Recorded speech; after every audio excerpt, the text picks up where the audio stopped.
Chapter 31, Section 1. The Montgomery Improvement Association is going to expand after the success they had in Montgomery with the bus boycotts. And they don't want to limit themselves to just Montgomery. So they're going to become the Southern Christian Leadership Conference, the SCLC, which is going to be an alliance of church-based African American organizations. And, they're going to be dedicated to trying to end discrimination. And their leader is going to be Martin Luther King Jr. And the SCLC pledges to use nonviolence. Now, not all African Americans were part of the SCLC. Not all nonviolent protests were necessarily part of the SCLC. There are other groups that are going to use it as well. Out in Oklahoma and Kansas, you're going to see the organization of sit-ins at segregated lunch counters. It's a sit-in. You protest by sitting down in a location and refusing to leave. They wanted served. By the time you got to April of about 1960, 50,000 students, black and white, were involved in sit-ins. The Student Nonviolent Coordinating Committee, the SNCC, SNCC, it's going to be a loose association of these student activists from throughout the South, led by Diane Nash. Their nonviolence is really going to be tested by the white response. They'd be at the lunch counters just sitting there, and whites would taunt them. They would dump food and drinks on them. They would physically attack them, and the authorities weren't there to protect them, and sometimes the protesters would get beat and then they would get arrested. But the protesters remained committed. They stuck with the nonviolence, and soon many of the restaurants began to integrate. You're also going to see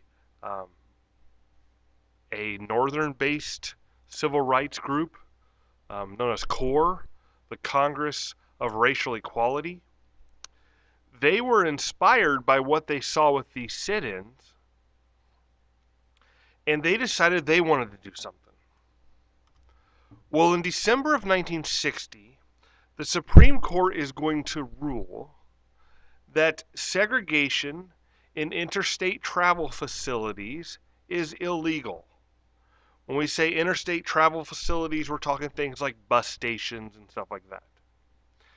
And so what CORE decides to do is they want to send what they call freedom riders on bus trips through the South.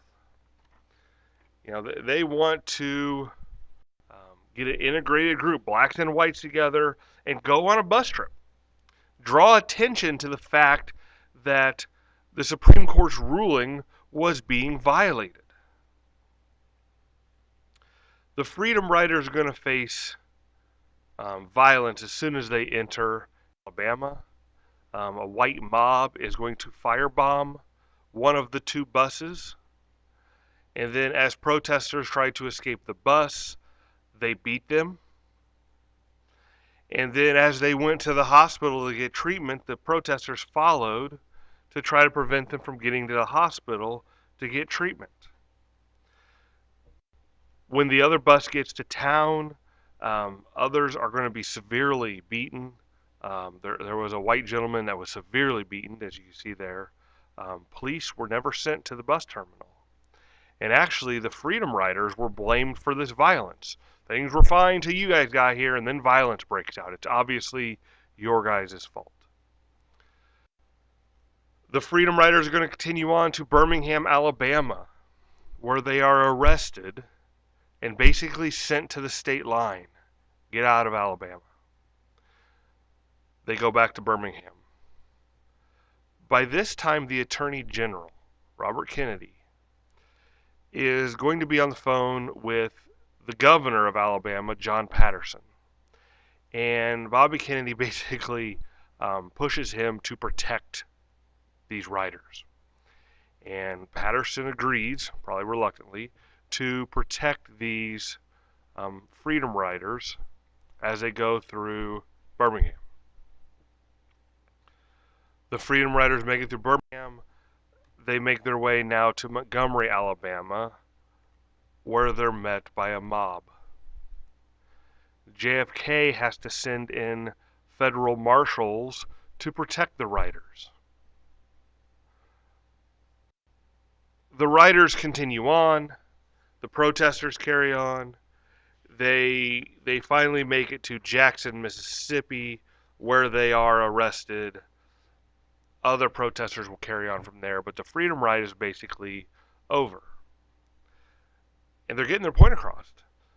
Bobby Kennedy even puts pressure on the Interstate Commerce Commission that they need to strengthen their desegregation regulations. You can't just say, well, you guys need to desegregate and trust that they were doing it, because they clearly were not. Segregation is going to still exist in other areas of life. Let's take a look at the University of Mississippi. The NAACP is going to get a court order with the University of Mississippi that James Meredith is allowed to be admitted to the University of Mississippi. So James Meredith is going to be accompanied onto campus by 2 federal marshals. The governor of Mississippi, Ross Barnett, refuses to cooperate with this. He personally went down to prevent Meredith from registering for classes. And when word spread around campus that Meredith was there, you're going to have a riot break out on campus. And JFK is going to finally have to send the army in to restore order at the University of Mississippi. But 2 people still died. 375 were injured.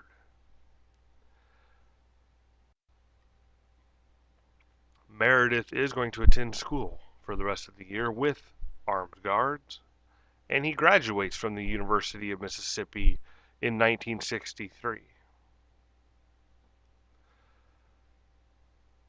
The danger and the reality of the civil rights movement becomes real when Medgar Evers, a field secretary with the NAACP, is going to be shot right outside of his home as he returns home from work one day. And he dies in the arms of his wife and his young children that were there, shot by a white assassin who's actually not convicted of the crime till like 30 years later.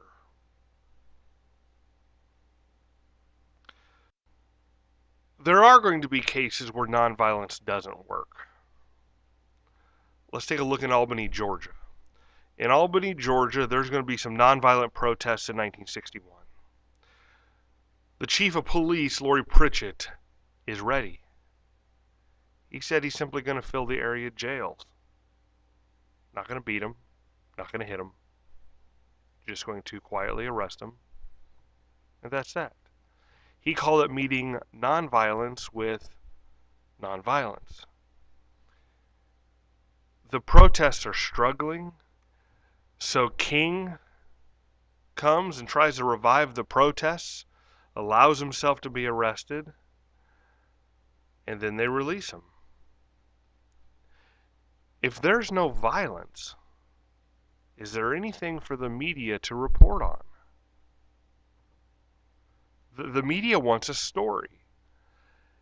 The Albany movement basically stalls out here because there's no story as far as the media is concerned. Let's look in Birmingham, Alabama. The SCLC is going to begin a series of protests in Birmingham, Alabama. In the beginning, you've got hundreds of participants coming and protesting. But eventually, fewer and fewer people are able to participate. People had to go back to work. People had to provide for their families. It seems like the protests were going to be doomed. So some within the SCLC suggest, what if we let kids protest? They'd been begging to protest and hadn't been allowed. What if we let them? They don't have to work. They can miss a little school. King is very reluctant to do this. He doesn't want the kids to be put in any kind of danger. But he's finally convinced to let it happen. And on May 2nd, 1963, 1,000 youth are going to march in protest. 600 of them get arrested. The protests are going to continue the next day. Bull Connor, who oversaw the police, is going to order the police to attack the marchers. So the use of dogs and nightsticks and fire hoses, they begin to disperse the marchers. These scenes were caught by the cameras. They were on TV, they were in the paper. People across the country begin to support this movement. By the time this is all said and done, 5,000 have been arrested. Bull Connor is going to be removed from office. And probably most importantly, JFK takes real notice of what's happening.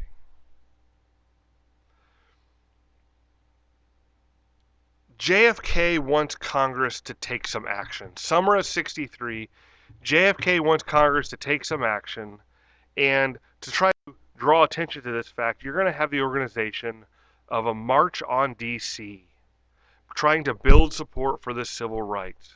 And you're going to have about 200,000 people gather at the Lincoln Memorial August 28, 1963. This march is going to be organized by A. Philip Randolph, and they're going to have numerous speakers and musicians.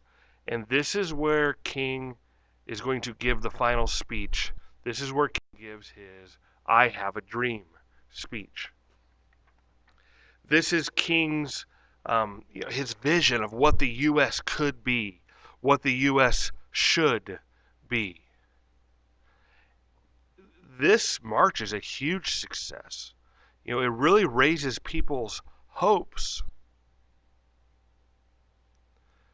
But the mood is going to fall in September of '63, the next month, in Birmingham, at the church where the protest marches were organized.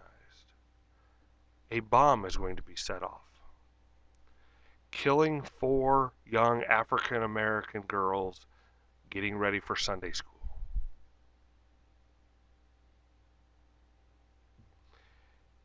And then, a couple months later, JFK is assassinated. Now, JFK was the one that had been pushing for Congress to pass something, get something done about this. And people get worried, what now?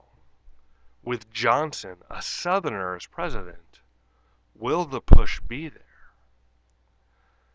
JFK does support passage of the bill, and on July 2nd of 1964, the Civil Rights Act of 1964 is passed, and it banned discrimination in employment based on race, color, religion, sex, national origin.